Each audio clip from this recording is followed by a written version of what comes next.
आज हम ल्हासा की ओर पाठ का अध्ययन करेंगे। यह एक यात्रा वृत्तांत है, अर्थात वह रचना जिसमें किसी यात्रा का वर्णन हो। इस पाठ के रचयिता राहुल सांकृत्यायन जी हैं।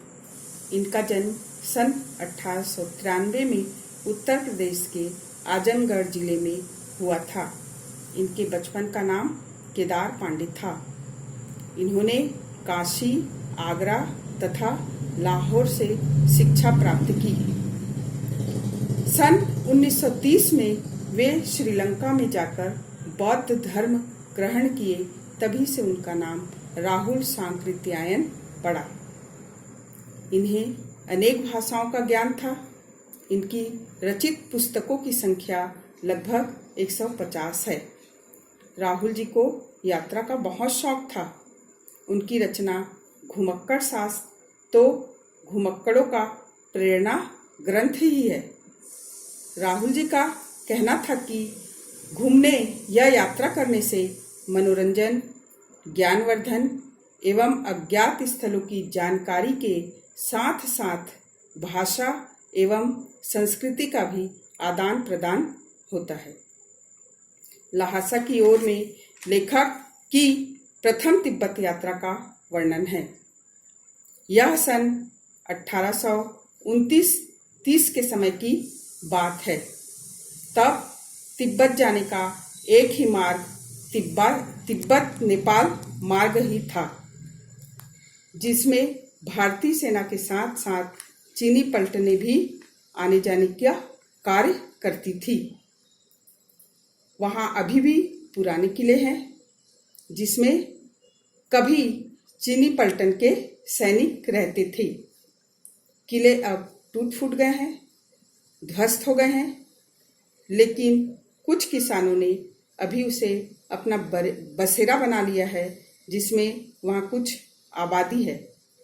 लेखक अपने एक मंगोली मित्र लोबजंग शेख, जिसे हमारी सुविधा के लिए लेखक ने यहाँ सुमति के नाम से संबोधित किया है, के साथ छद्मवेश अर्थात नकली वेशभूषा भिखारी के रूप में यात्रा करते हैं। यात्रा के दौरान ऐसे ही एक किले में लेखक आश्रय लेते हैं और वहाँ की सामाजिक और सांस्कृतिक व्यवस्था के बारे में बताते हैं कि तिब्बत के लोगों के जीवन में अनेक आराम हैं तो कुछ कठिनाइयाँ भी हैं। यहाँ जाति पाति का भेदभाव और छुआछूत नहीं है। औरतें पर्दा भी नहीं करती। कुछ निम्न श्रेणी के भिखमंगों को छोड़कर अन्य कोई भी अनजान व्यक्ति भी उनके घर के भीतर जा सकता है और घर की सास या बहू को उनके कहने पर वह चाय बनाकर लाकर देती हैं। वहाँ चाय, मक्खन, सोडा और नमक मिलाकर बनाया जाता है। लेखक अपनी यात्रा के दौरान तिब्बत के ढाढ़ा थोला नामक जंगल में पहुँचते हैं। यह एक खतरनाक जगह है। यह 16-17 हजार की ऊंचाई पर बसा हुआ है। नदियों के मोड़ और पहाड़ों के कारण यहाँ आदमी दिखाई नहीं देते। यह डाकुओं के लिए सबसे सुरक्षित स्थान है। यहाँ हथियार रखने के लिए कोई कानून नहीं है। सरकार पुलिस पर भी ज़्यादा खर्च नहीं करती, इसलिए यहाँ डाकू आसानी से पहले आदमी को मार डालते हैं, फिर उनका सामान माल लूट लेते हैं।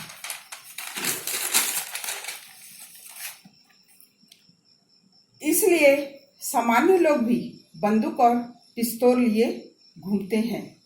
लेखक कहते हैं कि चूंकि हम भिखारी के वेश में थे, इसलिए हमें लूटने का डर नहीं था, लेकिन जहाँ भी हम खतरनाक स्थिति देखते, अपनी टोपी उतारकर स्थानीय भाषा में कुची कुची अर्थात दया करो की भीख मांगने लगते। अगले दिन लेखक को लंकोर जाना था। यह रास्ता दुर्गम था और 16-17 मील चलना था। तब उन्होंने घोड़े पर सवार होकर जाने की सोची और सुबह से चलकर दोपहर के 17-18 हजार फुट ऊंची चोटी पर पहुंचे। पहाड़ी के दाहिनी तरफ हिमालय की हजारों बर्फीली चोटियां थी, लेकिन दूसरी तरफ के पहाड़ में न केवल बर्फ थी और न ही हरियाली, अर्थात वे एकदम वीरान थे। पहाड़ के सबसे ऊपरी सिरे में ढाढ़ के देवता का मंदिर था, जिसे पत्थरों, सींगों तथा रंग बिरंगी झाड़ियों से सजाया गया था।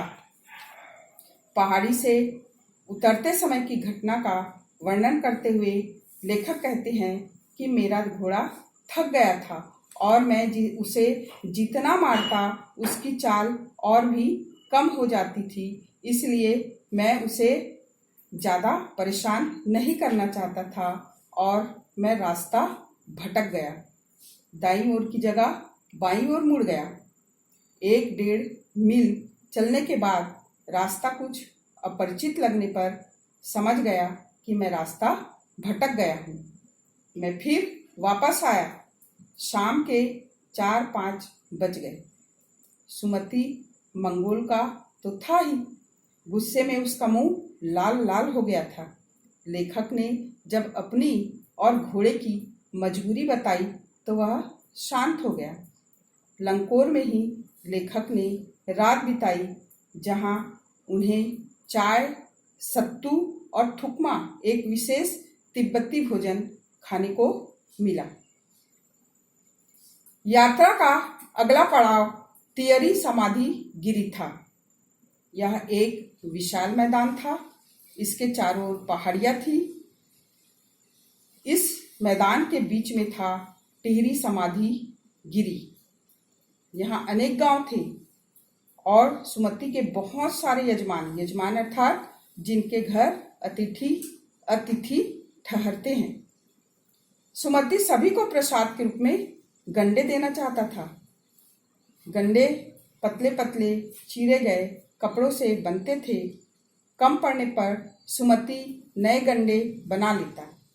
सुमति के यजमानों से मिलते हुए 2-3 दिन हो जाते हैं और लेखक अकेले रहकर परेशान होने लगे, तो उन्होंने सुमति को दूर दूर के गांव में न जाने के लिए मना लिया। अगले दिन लेखक और सुमति 10-11 बजे अगले पड़ाव की ओर निकल पड़ी। तेज धूप के कारण माथा जलता था तो पीछे का कंधा बर्फ सा ठंडा होता था। मौसम निराला था। तिब्बत की जमीन छोटे बड़े जागीरदारों में बटी है। इन जागीरों का हिस्सा मठों और विहारों के हाथों में था। जागीरदार बिना पारिश्रमिक लेने वाले मजदूरों से काम करवाते थे। खेती का प्रबंध कोई भिक्षु करता, जिसे राजा के समान सम्मान आदर मिलता था। अपनी यात्रा के अंतिम पड़ाव में लेखक शेखर विहार पहुंचे, जहां नमसे नामक भिक्षु से उनकी भेंट हुई। लेखक और सुमति के भिक्षुक वेश में रहने के बाद भी उन्होंने उनसे बहुत प्रेम से मुलाकात की। शेखर विहार में एक बौद्ध मंदिर था, कंजूर, जहां बुद्ध वचन की 103 पोथियां किताबें रखी हुई थी। लेखक का सारा ध्यान उन पोथियों को पढ़ने में लग जाता है। सुमति के यजमान से मिलने की बात कहने पर वह खुश हो जाता है। उसे लगता है कि इसे मिलने पर तो 2-3 दिन लग ही जाएंगे और मैं यहाँ आराम से पुस्तकों का अध्ययन कर लूँगा। लेकिन सुमति एक ही दिन में वापस लौट आ जाता है और अगले दिन लेखक और सुमति भिक्षुक नमसे से विदा लेकर यात्रा से की वापसी करते हैं। इस तरह ल्हासा की ओर नामक पाठ समाप्त हुआ।